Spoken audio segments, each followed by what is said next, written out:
Live में आप लोगों का स्वागत है। एक महीने बाद,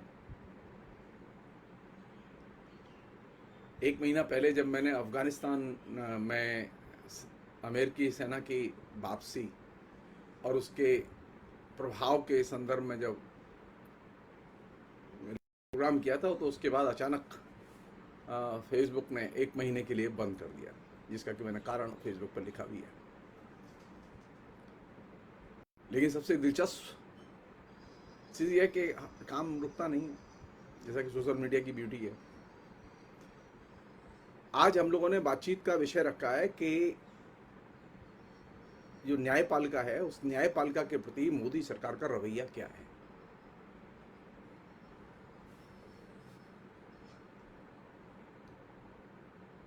लोकतंत्र, न्यायपालिका और मोदी सरकार का निकम्मापन। पिछले कई ऑर्डर ऐसे आए हैं जो कि बहुत ही सीरियस हैं और विचारणीय हैं न्यायपालिका के।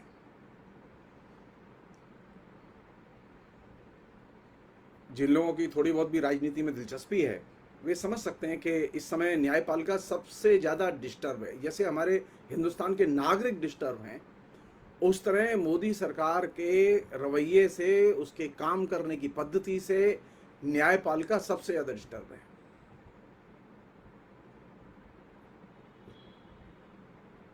और न्यायपालिका इसलिए डिस्टर्ब है क्योंकि मोदी सरकार ने जब से दायित्व लिया है, यानी नरेंद्र मोदी ने जब से केंद्र में 2014 से जब से प्रधानमंत्री का पद संभाला है, उसके बाद से वे लगातार इस तरह की हरकतें, नीतिगत हरकतें करते रहे हैं, जिससे कि लोकतंत्र और लोकतांत्रिक संस्थाओं का क्षय हुआ है।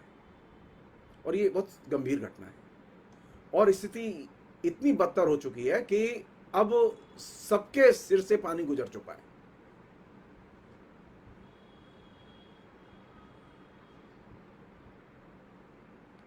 ये मेरा व्यक्तिगत अनुमान है कि अभी जो सुप्रीम कोर्ट के चीफ जस्टिस हैं, उनके नेतृत्व में जिस तरह से सुप्रीम कोर्ट काम कर रहा है, ये एक तरह से न्यायपालिका को और लोकतंत्र को बचाने की एक तरह से आखिरी कोशिश है। मैं चाहूंगा कि जस्टिस रमन्ना अपने मिशन में सफल हों, क्योंकि पिछले जो 2 चीफ जस्टिस थे, उन्होंने न्यायपाल को एक तरह से नपुंसक बना के रख दिया और न्याय का वहां खुल के मखौल उड़ाया गया।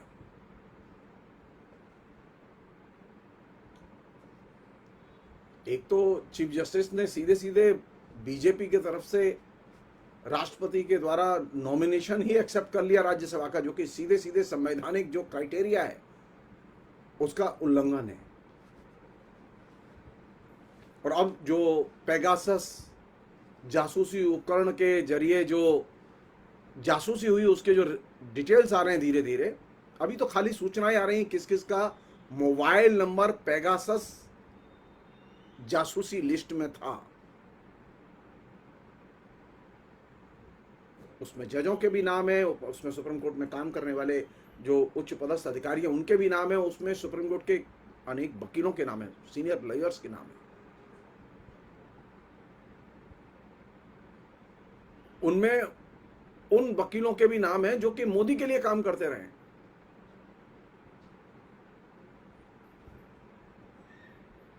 तो अगर आप गंभीरता से सोचें तो स्थिति बहुत बदतर है। अभी इस समय न्यायपालिका, सामान्य तौर पर हमारे देश का लोकतंत्र, हमारे जो तमाम किस्म के डेमोक्रेटिक राइट्स, सब एकदम खतरे में पड़े हुए हैं।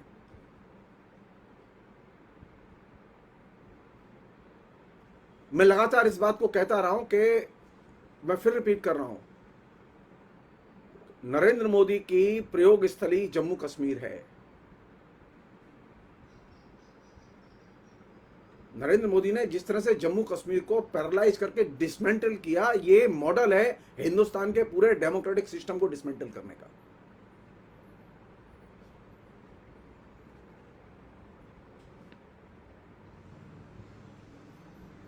अब स्थिति इतनी बदतर हो चुकी है कि जम्मू कश्मीर में कि कोई भी कर्मचारी बिना किसी इंक्वायरी के सीधे नौकरी से टर्मिनेट किया जा सकता है। जबकि अब तक ये प्रावधान था नो सस्पेंशन विदाउट इंक्वायरी। वहां शिक्षकों को के खिलाफ में ये आदेश निकाला जा चुका है नरेंद्र मोदी की सरकार के द्वारा कि शिक्षक टेलीविजन पर, रेडियो पर कोई प्रोग्राम नहीं कर सकते। वो किसी टॉक में, किसी डिस्कशन में भाग लेने के लिए जा नहीं सकते, उसके लिए पहले परमिशन लेनी होगी।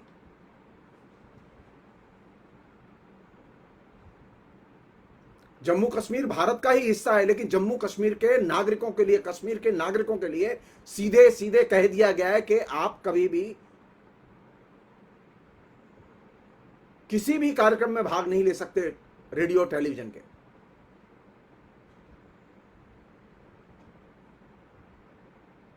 और जो अभी पिछले 3-4 दिन में जो सुप्रीम कोर्ट के ऑर्डर आए हैं और सुप्रीम कोर्ट की चीफ जस्टिस के जो कमेंट्स आए हैं, वो तो बहुत ही जिसे कहें कि चिंतित करने वाले कमेंट्स हैं। हम सब लोग जानते हैं कि 2 जजों की इस बीच में हत्या हुई है। खासतौर पर एक जज की हत्या का मामला तो इतना सीरियस है कि उस पर सुप्रीम कोर्ट में विचार चल रहा है। उस पूरे प्रसंग में मैं कोई चीज नहीं कहना चाहता, लेकिन जो जजों ने जो कहा है वह तो बहुत महत्वपूर्ण है। नरेंद्र मोदी ये दावा करते रहे हैं कि वे 20 से 22 घंटे काम करते हैं, वे सिर्फ 2 घंटे सोते हैं।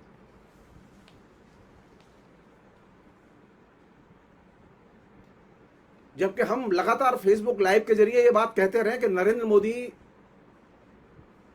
प्रशासन का कोई काम नहीं करते, बल्कि वो एकदम सिर्फ फैशन के मॉडल की तरह अपने इसको सजाने और अपनी इलेक्शन मीटिंग्स, अपने भाषण, इसकी तैयारियों में रहते हैं। उनको प्रशासन के कामकाज से, उसके बारे में सटीक समय पर निर्णय लेने में कोई दिलचस्पी नहीं है। और इसके चलते हुआ यह कि तमाम किस्म के केंद्रीय जो संस्थान हैं, ट्रिब्यूनल्स हैं,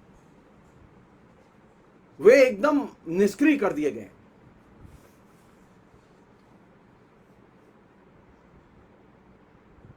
लोग पूछते हैं ना कि नरेंद्र मोदी निकम्मे हैं, इसका प्रमाण क्या है? लोग विश्वास नहीं करते क्योंकि नरेंद्र मोदी सब समय आपके सामने यूट्यूब पर, आपके सामने टीवी चैनल्स पर, आपके सामने तमाम किस्म के व्हाट्सएप मैसेज में, आपके सामने सोशल मीडिया में हमेशा एक्टिव रहते हैं, लेकिन वे कभी अपनी सरकारी फाइलें नहीं देखते, सरकारी ऑर्डर्स पर वे कभी इंप्लीमेंट नहीं करते, उन पर ध्यान नहीं देते।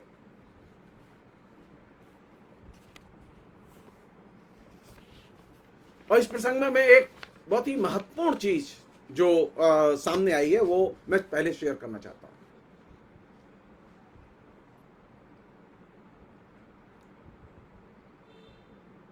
Justice NV. रामन्ना और जस्टिस सूर्यकांत की बेंच ने,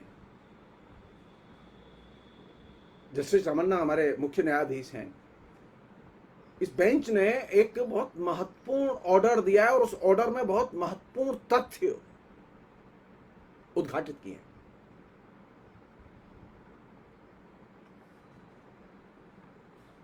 आदेश क्या है? आदेश यह है कि देश भर में विभिन्न जो ट्रिब्यूनल्स हैं, वे ट्रिब्यूनल्स में लार्ज स्केल पर जजों के और टेक्निकल जो स्टाफ है उसके पद खाली पड़े हुए हैं। तो इन 2 जजों की बेंच ने यह जानना चाहा है कि आखिर केंद्र सरकार का स्टैंड क्या है इस पर।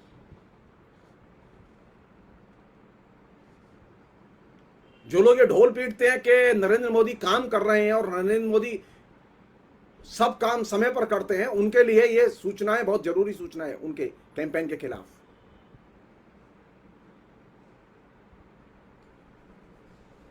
इन दोनों जजों ने बाकायदा कहा है कि अगर 1 सप्ताह में एक्शन नहीं हुआ तो हमको आप पहले जवाब दीजिए आके, अटॉर्नी जनरल से कहा है। और अगर आपने, केंद्र सरकार इस पर एक्शन नहीं लेती, ब्यूरोक्रेसी इस पर एक्शन नहीं लेती, तो फिर हम सोचेंगे हमें क्या करना है।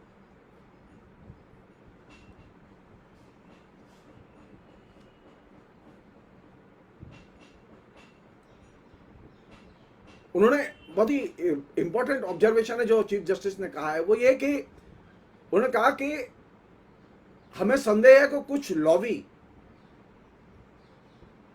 जिसे हिंदी में हम लोग गिरोह कहते हैं, कुछ गिरोह इस तरह के हैं जो ये काम कर रहे हैं कि ये ट्रिब्यूनल्स खाली रहें, भरे ही न जाए।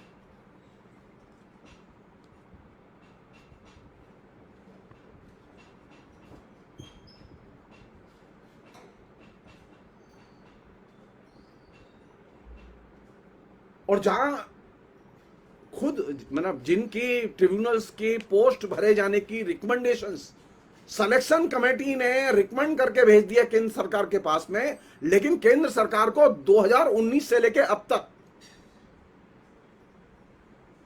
कुछ ट्रिब्यूनल्स की जो सिलेक्शन कमेटी है उनकी रिकमेंडेशंस 2020 की हैं, कुछ की 2019 की हैं। 2019 से लेके अब तक उन पोस्ट को भरने का समय नहीं मिला नरेंद्र मोदी को, वो इतने व्यस्त हैं। तो सीरियस चीज है ये, यानी एक सुचिंतित ढंग से पूरे के पूरे सेंट्रलाइज जो न्याय प्रणाली है उस न्याय प्रणाली को ऊपर से डिसमेंटल करने की कोशिश की जा रही है।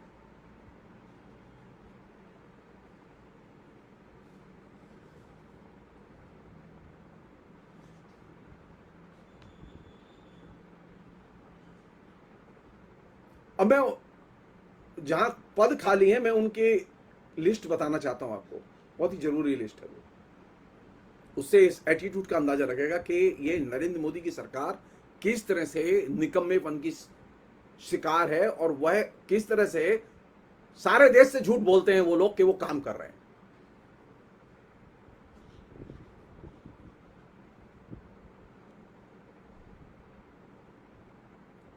एक है डेप्ट यानी कर्ज वसूल, डेप्ट रिकवरी ट्रिब्यूनल में 15 स्थानों पर 15 स्थान खाली पड़े हैं। वहां कोई चेयरपर्सन नहीं है, कोई प्रिसाइडिंग ऑफिसर नहीं है, और ये सारे के सारे पद दिसंबर 2019 से खाली पड़े हैं। नेशनल कंपनी लॉ ट्रिब्यूनल में प्रेसिडेंट का पद खाली पड़ा है, इसमें 9 जजों के पद, 14 तकनीकी अफसरों के पद खाली पड़े हैं। जस्टिस रमन्ना जो अभी हैं वे और सूर्यकांत जो ये दोनों जज ये उस यानी नेशनल कंपनी लॉ ट्रिब्यूनल की सिलेक्शन कमेटी के मेंबर थे, और इस सिलेक्शन कमेटी ने मई 2020 में अपनी रिकमेंडेशन दी हुई है, नाम चुन के दिए हुए हैं, लेकिन ये पद अभी तक नहीं भरे गए। सरकार के पास में चयन समिति को अप्रूव करने के लिए समय नहीं है, क्योंकि सब लोग जानते हैं जब तक पीएमओ से फाइल क्लियर होकर नहीं आती कोई ब्यूरोक्रेट साइन नहीं करता। नरेंद्र मोदी ने प्रशासनिक प्रणाली का एक ऐसा केंद्रीकृत ढांचा विकसित किया है जिसमें कि केंद्र सरकार के किसी भी मंत्रालय में कोई फैसला बिना पीएमओ की क्लियरेंस के नहीं हो सकता।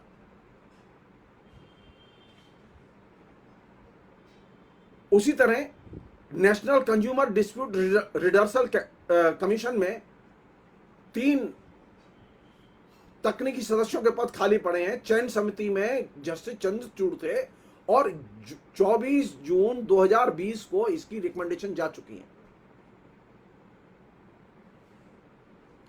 नरेंद्र मोदी बार बार दावा करते हैं कि उनके कोई फाइल पेंडिंग नहीं होती, और तो और देशभक्ति बता रहा हूं मैं आपको, सेना के प्रति जिम्मेदारी के भाव का एक नमूना बता रहा हूं आपको।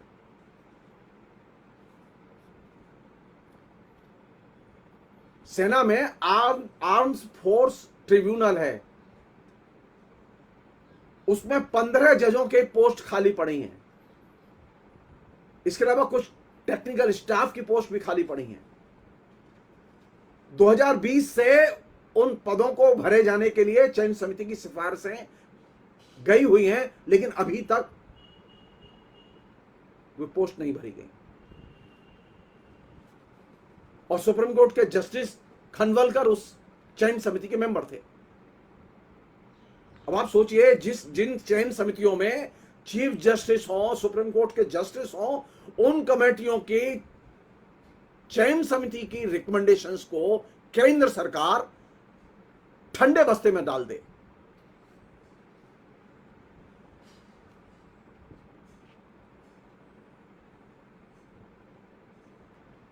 नेशनल ग्रीन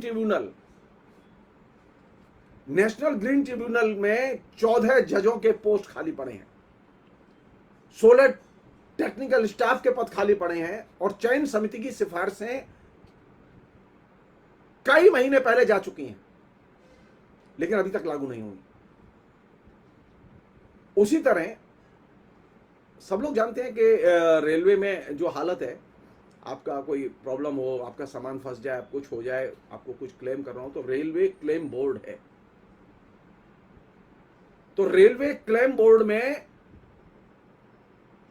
20 जजों के पद खाली पड़े हैं, 20 जजों के पद और 5 टेक्निकल स्टाफ। ये पद अभी तक नहीं भरे गए। उसी तरह central excise and tax applied tribunal में 16 महत्वपूर्ण पद खाली पड़े हैं। सरकार चल रही है।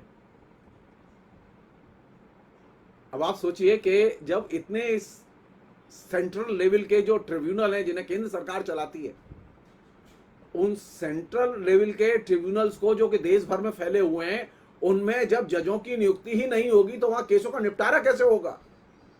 और जजों की नियुक्ति क्यों नहीं हो रही है? चयन समिति की रिकमेंडेशन को भेजे जाने के बावजूद नहीं हो रही है। तो जस्टिस रमन्ना और जस्टिस सूर्यकांत की बेंच ने यह कहा है कि हम 1 सप्ताह का समय दे रहे हैं, अब केंद्र सरकार बताए कि वो इन ट्रिब्यूनल्स को रखना चाहती है या इन ट्रिब्यूनल्स को बंद करना चाहती है। और अगर ये पद नहीं भरे जाएंगे तो हम जो टॉप ब्यूरोक्रेट्स हैं जो कि इन्हें डील करते हैं, हम उन्हें बुलाएंगे।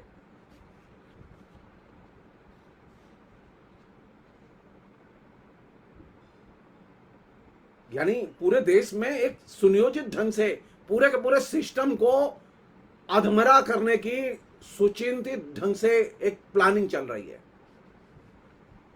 और उस प्लानिंग का एक दूसरा संकेत चीफ जस्टिस रमन्ना ने दिया है, जो बहुत ही भयानक है।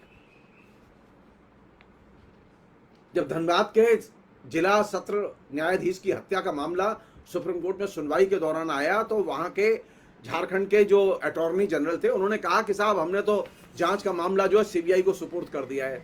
तो जजों ने कहा कि आप तो मतलब आपने हाथ झाड़ लिए अपने, कि अब आपका कोई दायित्व नहीं रहा। उसी प्रसंग में जस्टिस रमन्ना ने जो कहा है वो बहुत ही चिंता की चीज है। उससे पता चलता है कि हिंदुस्तान में आखिर न्यायपालिकाएं किस हद तक और न्यायाधीश किस हद तक असुरक्षित कर दिए गए हैं।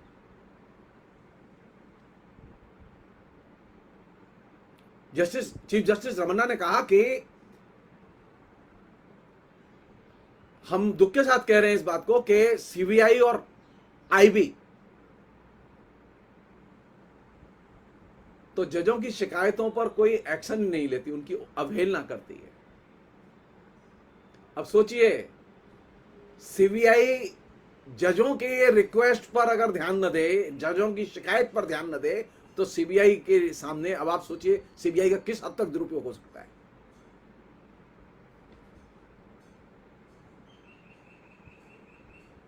जो लोग जजों को धमकाते रहते हैं, जजों के खिलाफ में फेसबुक पर, सोशल मीडिया में, ट्विटर पर और दूसरी जगह लिखते रहते हैं, उनके धमकाए जाने वाली पोस्ट के खिलाफ में जजों ने, हाईकोर्ट के जजों ने, खासतौर पर आंध्र हाईकोर्ट के जजों ने, आंध्र हाईकोर्ट ने बाकायदा ऑर्डर पास करके ये सीबीआई को जांच के लिए भेजा कि आप पता कीजिए कि जजों को धमकाने वाली पोस्ट किसने लिखी और उनके खिलाफ एक्शन लीजिए। सीबीआई ने कोई एक्शन नहीं लिया। तो हाई कोर्ट के ऑर्डर पर सीबीआई मूव नहीं करती है, सुप्रीम कोर्ट के ऑर्डर पर सीबीआई मूव नहीं करती, लेकिन सीबीआई सिर्फ पीएमओ के एक इशारे पर तेजी से मूव करती है।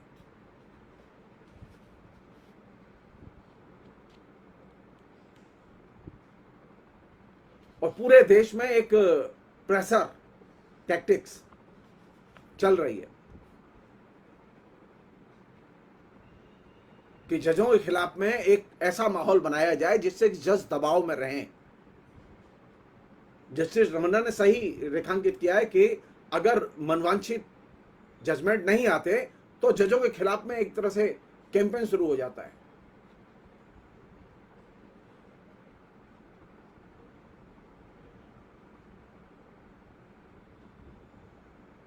और तो और जजों की सुरक्षा के मामले में एक केस सुप्रीम कोर्ट में विचाराधीन है और वो 2019 से विचाराधीन है कि जजों को सुरक्षा कैसे दी जाए। और खासतौर पर महत्वपूर्ण जो केस होते हैं, जो बड़े माफिया के खिलाफ केस होते हैं, बड़े सरकारी जो पद पर बैठे हुए लोग हैं, जो राजनीतिक तौर पर बहुत महत्वपूर्ण लोग हैं, उनके खिलाफ लोग जो जजमेंट देते हैं, उनके खिलाफ में उन जजों को सुरक्षा कैसे दी जाए, ये जजों को सुरक्षा कैसे दी जाए, इस मसले पर एक ऑलरेडी पिटीशन विचाराधीन है। केंद्र सरकार जजों की सुरक्षा को लेकर कितनी गंभीर है उसका एक नमूना है यह कि 2019 से यह केस विचाराधीन है। टिल टुडे केंद्र सरकार ने इसमें अपना काउंटर एफिडेविट, जवाबी हलफनामा दाखिल नहीं किया है। जाहिर है कि फिर कार्रवाई आगे बढ़ ही नहीं सकती। तो केंद्र सरकार क्या चाहती है? केंद्र सरकार चाहती है जज असुरक्षित रहें, जिससे कि वे दबाव में रहें, गुंडों के, माफियाओं के, तमाम किस्म के राजनेताओं के, अपराधियों के।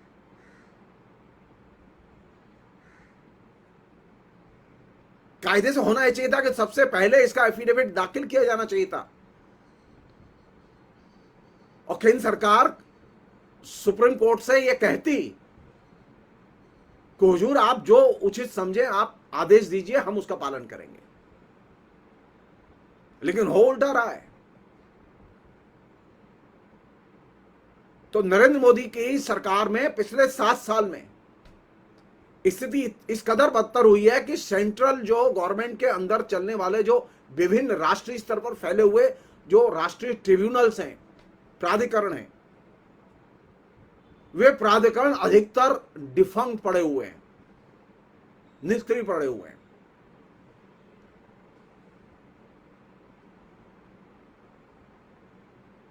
इससे किसे लाभ होगा?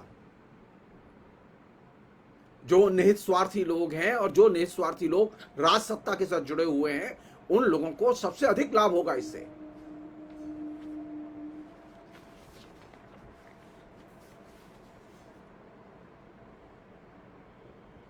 जरूरत किस बात की है? जरूरत इस बात की है कि जस्टिस रमन्ना ने जो कहा है उसे केंद्र सरकार गंभीरता से ले।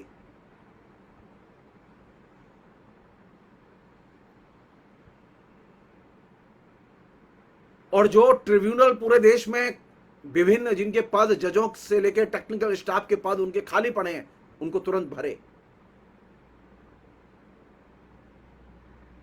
और एक एटीट्यूड छोड़ दे केंद्र सरकार के, जो जजमेंट उसे पसंद नहीं है उस जजमेंट को वो इंप्लीमेंट नहीं करती। ये एटीट्यूड छोड़ दे।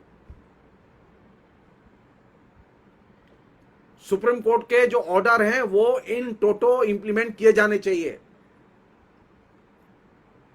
सुप्रीम कोर्ट ने ऑर्डर दिया था कि वैक्सीन और वैक्सीनेशन का काम फुल स्विंग पर पूरी शक्ति के साथ में पूरे देश की जनता के लिए मुफ्त में वैक्सीन मुहैया कराई जाए। अभी भी हमारे यहां वो पहली डोज दिसंबर तक का वायदा है, प्रॉमिस है, दिसंबर तक करना है इनको। लेकिन हालत यह है कि जगह जगह सेकंड डोज अवेलेबल नहीं है, लोग पैसा देके सेकंड डोज लगवा रहे हैं। सरकार की दिलचस्पी इसमें है ही नहीं कि सुप्रीम कोर्ट के ऑर्डर को पूरी स्पिरिट के साथ लागू किया जाए। हमारी अपील है कि सुप्रीम कोर्ट इस बात पर गौर करे कि वैक्सीनेशन का काम और खासतौर पर फ्री वैक्सीनेशन का काम अभी भी सही ढंग से नहीं चल रहा। अभी भी एक बहुत बड़ा हिस्सा है जिसके पास में पहली डोज नहीं पहुंची है और साइजेबल सेक्शन है जिसके पास में सेकंड डोज नहीं पहुंची है। और जो सेकंड डोज लगवा रहे हैं वे लोग तकलीफ में हैं, उनको 2-2 हजार 1,500 रुपया खर्च करने पड़ रहे हैं। अगर किसी परिवार में 4 या 5 लोगों को सेकेंड डोज लगनी है तो वो तो गया काम से, उसके 10,000 रुपये खर्च होंगे। तो सुप्रीम कोर्ट वैक्सीनेशन के मामले में जो प्रोग्रेस है उस प्रोग्रेस पर बाकायदा राज्यों से रिपोर्ट ले, केंद्र सरकार से रिपोर्ट ले। और ये जो केओस फैला हुआ है ये नमूना है कि केंद्र सरकार, अब क्योंकि केंद्र सरकार नहीं चाहती थी कि फ्री वैक्सीनेशन हो, ये तो सुप्रीम कोर्ट के जजमेंट के और दबाव के कारण हुआ।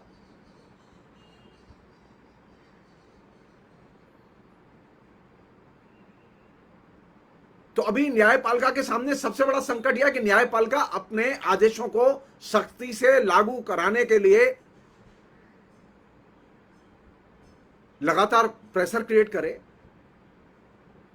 कि न्यायपालिका के आदेशों का पालन हो, और न्यायपालिका यह पूरी कोशिश करे कि अगर केंद्र सरकार न माने, ये जो अभी पिछली बार जो अभी जो ऑर्डर जिसकी मैंने चर्चा की जिसमें कि तमाम ट्रिब्यूनल्स का जिक्र है, हम तो जज साहब से यही कहना चाहेंगे, दोनों जजों से हम यही कहना चाहेंगे कि ये सिर्फ ब्यूरोक्रेसी के निर्णय लेने का मामला नहीं है।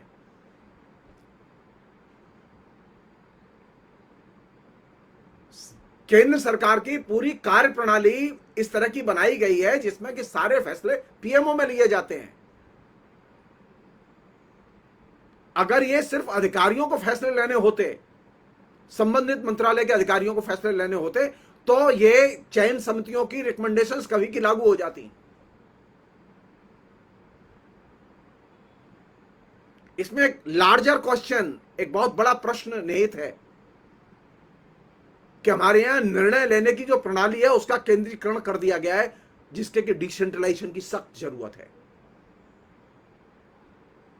तो हम जजों से कहना चाहेंगे कि वो ये जो सेंट्रलाइज जो निर्णय लेने की और निर्णय लागू करने की जो नरेंद्र मोदी ने पद्धति विकसित की है, इस पर सीधे सीधे प्रहार करें, क्योंकि कोई ब्यूरोक्रेट की हिम्मत नहीं है कि जिस कमेटी में चीफ जस्टिस हो, जिस कमेटी में सुप्रीम कोर्ट के जज हों, उसकी सिफारिशों को वो इंप्लीमेंट न करे चयन समिति की।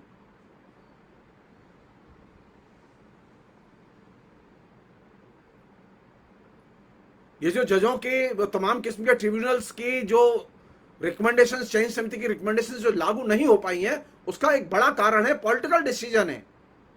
तो जजों को पॉलिटिकल ओपिनियन फॉर्मुलेट करनी होगी सरकार के बारे में। वे सिर्फ ब्यूरोक्रेसी के कंधे पर डाल के सर्वोच्च पदाधिकारी को अदालत में खड़ा करके दोषी ठहरा के अपनी इस पॉलिटिकल अकाउंटेबिलिटी से बच नहीं सकते। अभी तक सुप्रीम कोर्ट ने यह पद्धति अपनाई है कि वह डायरेक्ट पॉलिटिकल टिप्पणी सरकार पर करने से बचती रही है। मेरा यह मानना है कि अब वह समय चला गया सुप्रीम कोर्ट को डायरेक्ट पॉलिटिकली क्वेश्चन करना पड़ेगा, और डायरेक्ट पॉलिटिकल क्वेश्चन करने के लिए सुप्रीम कोर्ट को अपनी रीढ़ की हड्डी सीधी रख के खड़ा होना होगा सारे जजों को, अन्यथा ये आखिरी मौका है। एक दिन ऐसा आ सकता है, ये संभावना है। कभी तो एक्सीडेंट के बहाने जजों की हत्या हो रही है, वो छुटपुट हत्या हो रही है। बड़े स्केल पर लोग प्रेशर पैदा करेंगे। निस्वार्थी गिरोह नीचे बहुत ताकतवर है, माफिया गिरोह बहुत ताकतवर है, पॉलिटिकल माफिया बहुत ताकतवर हैं। वे गिरोह बहुत ताकतवर है जो कि पॉलिटिकल एस्टेब्लिशमेंट से सीधे जुड़े हुए हैं।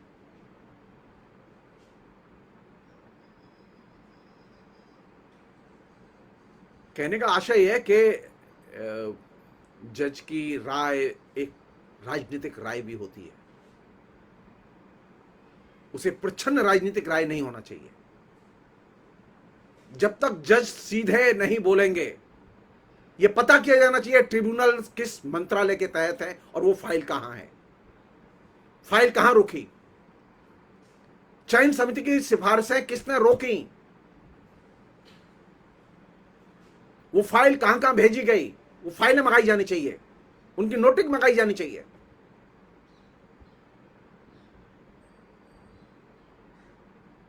उसके बाद पता चलेगा कौन मंत्री और कौन प्रधानमंत्री इसमें शामिल है। जब वैक्सीनेशन पर जब फाइल मंगाई गई और वैक्सीन की खरीद के सारे नोटिंग तक मंगाई गई तो सरकार एकदम ढीली पड़ गई। सरेंडर कर गई, सीधे सरकार ने फ्री वैक्सीनेशन की घोषणा कर दी। वही सरकार कह रही थी कि फ्री वैक्सीनेशन नहीं होगा।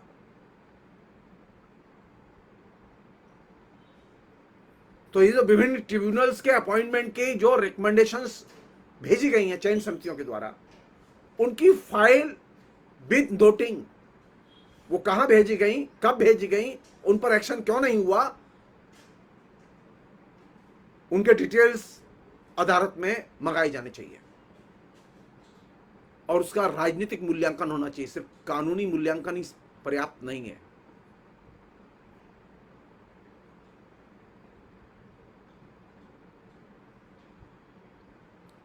जब अदालत सीधे खड़ी होती है और अदालत जब जवाब तलब करती है और रिकॉर्ड मांगती है, तो सरकार किस तरह से नंगी होती है, उसका बहुत सटीक उदाहरण है डॉक्टर काफिल अहमद का मामला। 4 साल से वो आदमी सस्पेंड पड़ा हुआ था। 4 साल से यूपी की सरकार उसे ज्वाइन नहीं करने दे रही थी, और हर बार एक झूठा आरोप। जब हाईकोर्ट अड़ गया कि नहीं, डिटेल्स लाओ, हम जानना चाहते हैं, तो मालूम पड़ा उसके पास खिलाफ कोई आरोप ही नहीं है। सारी जांच कमेटी ने उसे निर्दोष साबित किया हुआ है, और वो आदमी 4 साल से एकदम सड़क पर घूम रहा है। वो आदमी जेल चला गया, उसे विभिन्न झूठे मुकदमों में जेल में डाल दिया गया।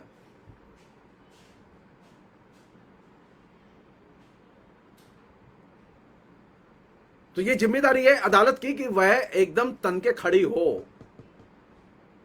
और ये जो विभिन्न ट्रिब्यूनल्स के संदर्भ में जो रिकमेंडेशंस भेजी गई हैं, और खासतौर पर आंध्रा हाईकोर्ट ने जो रिकमेंडेशन भेजी थी सीबीआई जांच की, उसमें सीबीआई ने जो एक्शन नहीं लिया, पूछा जाना चाहिए, डिटेल्स मांगे जाने चाहिए।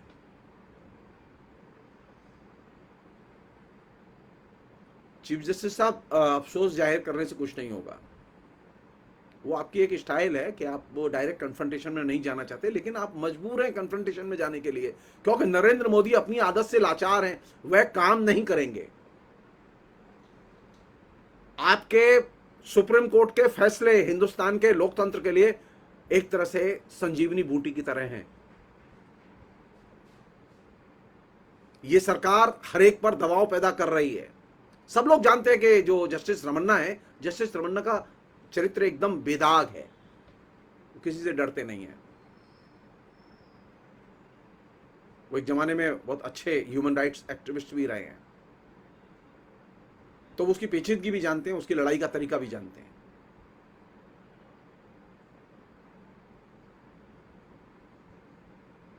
हम सब इंतजार में हैं कि न्यायपालिका इस सरकार के निकम्मेपन को कब खत्म करती है। और ये जो हमारे जो श्रोता हैं, जो मित्र हैं, जो कि हर हर मोदी, घर घर मोदी करते रहते हैं, वे लोग समझ लें कि मोदी ने पूरे सिस्टम को एकदम तहस नहस कर दिया है अंदर से।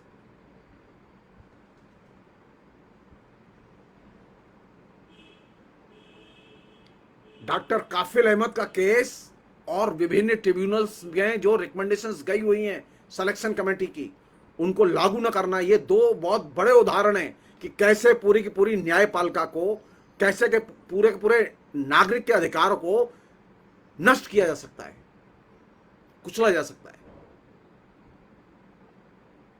अभी भी समय है, आप लोग बोलिए, लिखिए, चुप मत बैठिए, बाद में पछताएंगे। फिलहाल इतना ही। बहुत बहुत शुक्रिया, थैंक यू।